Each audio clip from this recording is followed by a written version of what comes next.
मेरी एक फ्रेंड का, उसकी शादी हुई उसके घर में। उसकी भाभी हाउसवाइफ थी और वो वर्किंग थी। उसकी भाभी हर दिन अपनी सास को तेल लगाती थी, लेकिन जो मेरी फ्रेंड है वो दिन भर ऑफिस से करके शाम में घर आती थी और उसको वो ताना दिया जाता था कि वो तो अपनी सास का सेवा करती है, तुम क्या करती हो।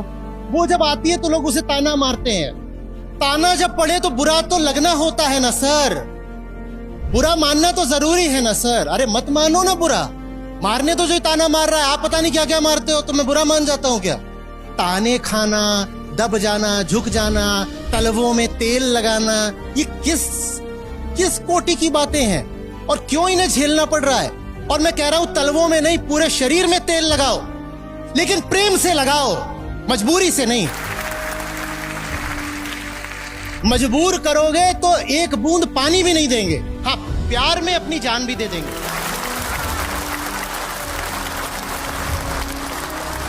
और एक बात याद रखिएगा, कोई किसी के सामने दबना मंजूर नहीं करता। कुछ ना कुछ पाने का लालच है, तभी दब रहे हो। मजबूरी में किया गया काम न प्रेम होता है, न कर्तव्य होता है, न धर्म होता है। वो सिर्फ एक बिके हुए गुलाम की गुलामी होता है। मछली के बारे में क्या कहते हैं कबीर साहब हमारे? एक स्नेही माछरी और दूजा अलप स्नेह, ज्यों ही जल से बिछुड़े झट से त्यागे देह। वो कहती है जीऊंगी तो सागर में आजाद जीऊंगी, यही प्रेम है मेरा। जैसे ही मुझे तुम सागर से बाहर निकालोगे, मैं जीऊंगी ही नहीं, निकाल लो बाहर।